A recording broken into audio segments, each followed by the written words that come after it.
The weight of failure is heavy. You know, people like to think they know themselves. But the thing is that it's not until you have nothing and no one to save you.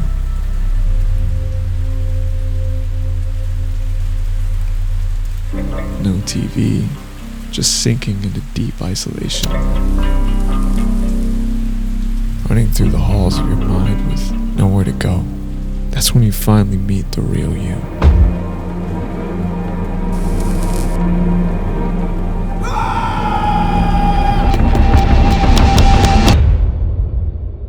What is up, guys? Today I'm going to show you guys how to light a cinematic, dramatic car scene using just a few lights that I have out here. This is perfect if you guys want to shoot a dialogue scene, or maybe you have a car scene that you want to shoot for your film or documentary. We're going to break down every single light that we're using. If you guys want to get a different color tone, or if you guys want to get a different look, you can easily move this around. This is just a really good general idea for just a cinematic, dark, moody look. So check this out. So to start with, we set up a GVM 650B on a C-stand, and we attach the Fresnel lens to the light with barn doors just so we can control the light a little bit. The Fresnel lens kind of focuses the light and makes it feel a little bit more like a spotlight. And then what's cool about the barn doors is that it allows you to kind of cut the light and focus it exactly where you need it to go. Now this is a bicolored light that can go from 6500 Kelvin all the way down to 2700 Kelvin. And the goal of this light was to really emulate those warm street lights that you would see like on the highway or in a neighborhood. And this is what it looked like with the 650B turned on to 2700 Kelvin.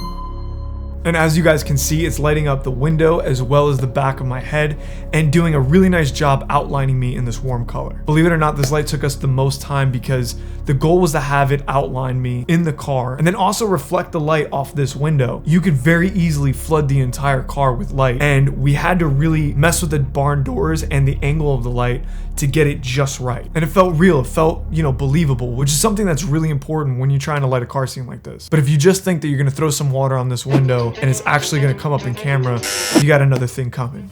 Check out how we did this. So we're gonna put some Vaseline on the window, and that is to give it some texture and allow the water to kind of bead up a little bit on the car window. I'm gonna use a good amount of Vaseline on this right now. Now we're gonna take the water bottle and we're gonna spray the car window.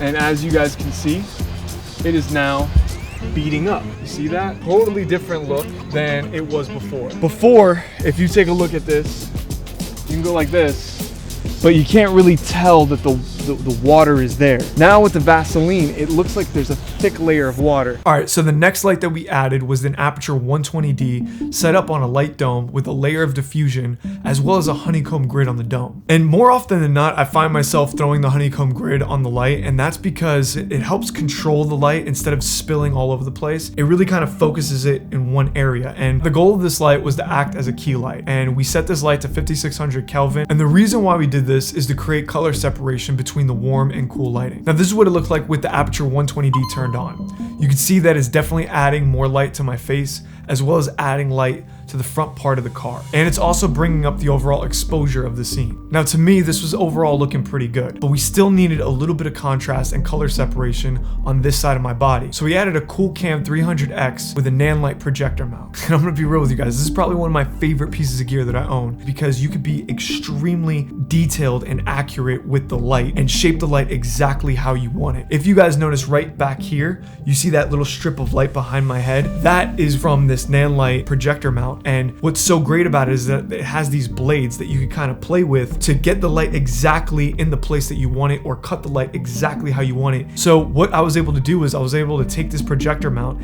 and shoot it through the back window of the car and play with the blades of the light. And this is what it looked like with this light turned on. Fills in a little spot right here on my face, and it touches a little bit of the seat, which gives it a little bit more color and texture to the frame. Now if we take a second and look at this back seat shot right here, when I turn around, this light looks super cool because it's just highlighting this one part of my face. And if I'm being honest, we didn't even plan this out. It was just like one of those magical moments where I kind of turned around and it really came out cool. And this product is not sponsored in any way. I just really love it. I enjoy it.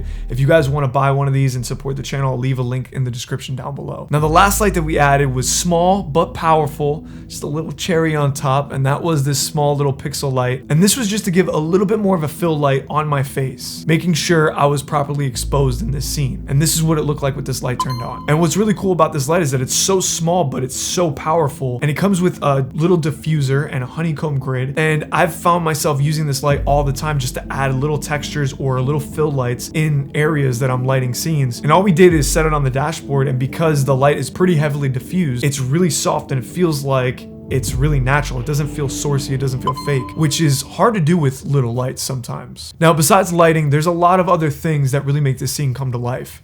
One important detail of this was composition and shot selection. And I don't know if you guys noticed this, but I really took a lot of inspiration from like David Fincher films, you know, something like Fight Club or Seven. And I also looked at a ton of cinematography from the new Batman to inspire this really cinematic, dark, and moody looking car scene. Starting off with the first shot, I knew we wanted just a simple wide shot of me in the car and me kind of acting out this entire sequence in this one shot right here. Let's call this shot just the master shot. Now the next important shot that we got was outside of the car, and we set up the camera right on top of the hood and shot it from a high angle so we could capture a sense of vulnerability in the scene. And what was also cool about this scene is that we were shooting through the glass, which was kind of dirtying up the frame a little bit and adding just a little bit of texture because of all the light bouncing all over the place through the windshield. It really gave an interesting, cool looking shot that is definitely different from all the other shots that we got in this scene. And then the next shot that we got was this back seat shot. And this was just another cool perspective and an angle that just would add a little bit more interest to the story. And a lot like that master shot, I took everything again from this angle so we could match up the back seat and the front seat shot, so there was enough to cut to just in case we needed it. And then the last thing that we did was shoot a bunch of tight detailed shots of things like me lighting the cigarette and smoking, and then my hand on the steering wheel. And then one of my favorite shots was this rear view mirror shot. It kind of had half the rear view mirror in it, and then it had a color separation of a yellowy orange type of vibe, and then you had the windshield that also felt like this really cool teal color that just overall created this really awesome looking shot. And just so you guys know, we shot all of this on a Sigma 50mm prime lens. We did something pretty unique to the color grade, and if you guys want to know more about that and the process in which we did this, let me know, drop some comments down below, and I might make a color grading tutorial on how I did this. My advice to you guys is whenever you're thinking about a scene, try to think about it from all the different layers of emotion that that particular scene has and how your shots can really start to magnify that emotion. And then the last piece of advice that I would give to you is, as methodical as you can be, as details of a shot list as you can have,